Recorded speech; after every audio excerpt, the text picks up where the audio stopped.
Obrigado, Sr. Presidente. Eu começaria por cumprimentar os responsáveis da Caixa Geral de Depósitos, a Ministra Faria de Oliveira e o Dr. José de Matos. E gostaria de começar por uma declaração, uma espécie de declaração política prévia. Nós estamos naturalmente a ouvir aqui os responsáveis da Caixa Geral de Depósitos sobre este assunto, mas gostaria de dizer que, do ponto de vista do Partido Comunista Português, a primeira responsabilidade pelo desenvolvimento deste processo é do governo PSD-CDS e do PS, que assinou o memorando da Troika, onde este tipo de operações, com todas as ambiguidades de leituras que são possíveis, permitem, e que até não acautelou a possibilidade, por exemplo, de que a recapitalização da Caixa Geral de Depósitos fosse feita a partir da verba que disponibilizaram para a banca privada. Portanto, é a continuação de uma política, não é nada propriamente de muito novo, que vem sendo feita com a venda de ativos estratégicos de empresas estratégicas para o país, onde está em causa a própria soberania nacional, como aconteceu com a EDP, com a REN, com a própria Galp, e agora vai com a Simpor, e irá com a Caixa Geral de Depósitos, como esse problema começa a ser posto mais uma vez em cima da mesa, e que, aliás, o atual Primeiro-Ministro defendeu antes de ser Primeiro-Ministro, sem qualquer dúvidas. Portanto, a própria privatização da Caixa. Gostaria de dizer depois que estamos perante o prosseguimento de uma política dos sucessivos governos nos últimos anos, do PSD, do PS, do PSD, CDS. Nós não podemos esquecer que o Grupo Simpor, se começou a privatização, os primeiros 20% são da responsabilidade do professor Cavaco Silva e do PSD, em 94, depois temos 3 privatizações sucessivas que são do governo do Partido Socialista. E, portanto, causa-nos, apesar de tudo, alguma estranheza que o Partido Socialista hoje levante o problema da venda da joia do Macron, e nós estamos naturalmente contra qualquer processo de alienação dos interesses, da capacidade de intervenção do Estado português nesta grande empresa industrial, num setor e numa fileira fundamental em qualquer país, mas não podemos deixar de fazer esta referência de uma preocupação claramente tardia, porque se este raciocínio tivesse acontecido há uns anos, certamente que a Simpor não tinha chegado onde chegou do ponto de vista da sua privatização do capital do Estado.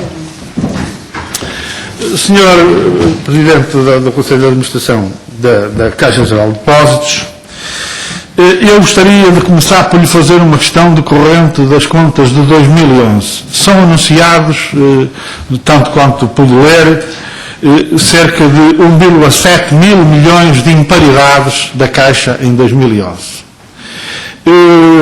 Tudo indica que cerca de 620 milhões se ligam à desvalorização de ações, portanto, do negócio de ações. Eu gostaria que o senhor nos pudesse dizer aqui alguma coisa sobre a causa, a origem destas imparidades em 2011. Depois, relativamente às operações da Caixa, relativamente ao Grupo Simpor, mas também relativamente ao Grupo Brisa. Ainda não ouvi aqui nada, bem sei que a audição tinha um determinado objetivo, mas eu gostaria também de ouvir sobre o problema da OPA na Brisa.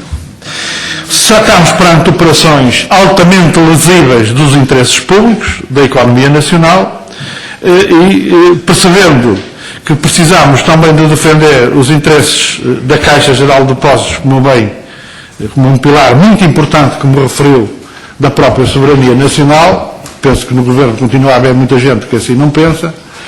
Não pensamos que estas duas questões sejam contraditórias, bem pelo contrário. Mas eu gostaria de perceber como é que tais operações são conciliáveis, porque ainda referiram,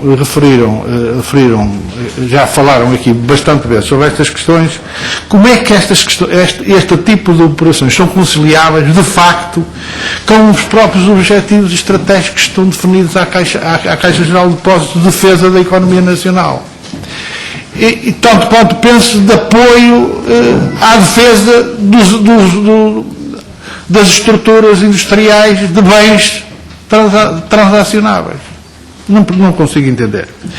Depois, como é que é aceitável que num quadro de secagem quase absoluta da liquidez do crédito às pequenas e médias empresas, como aliás aí referiu, em que a Caixa Geral, aliás, tem um papel idêntico e muitas vezes pior que a banca privada, se avance para uma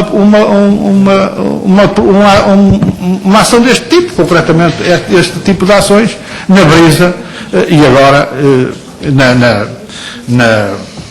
também na Cipó. Eu gostaria de lhe ler uma carta que uma empresa têxtil com algum significado dirigiu aqui à Assembleia da República a propósito deste problema do comportamento da Caixa Geral de Depósitos relativamente ao crédito.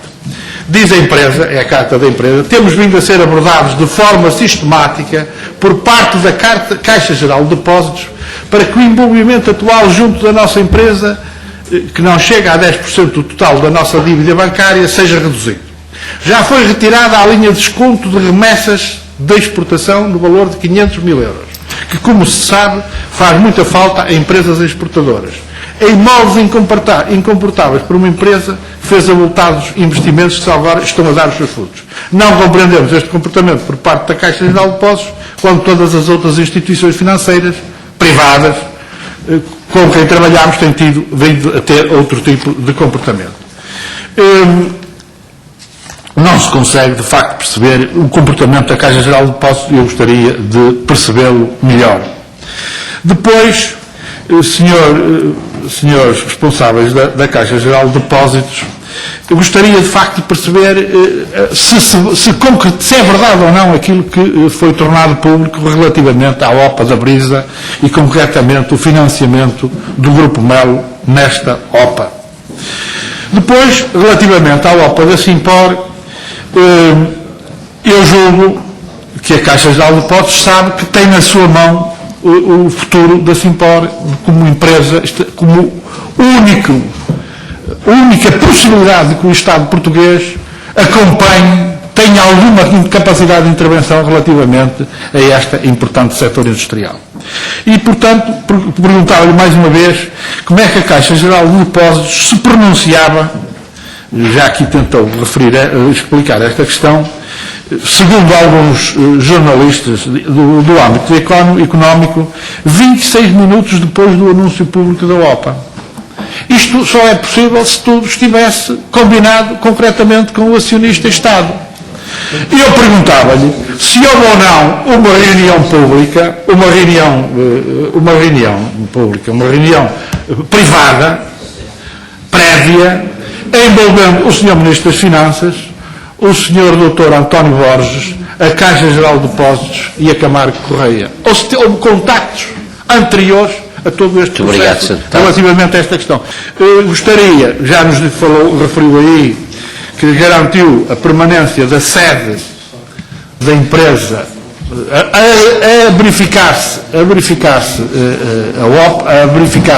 a tomada da posição da Camargo Correia, que a sede da empresa ficaria em Portugal. Eu perguntava-lhe se esses compromissos assumidos com a Caixa Geral de Depósitos prevêem também qualquer hipótese de possível desmantelamento da empresa, divisão da empresa destes ativos entre os dois grupos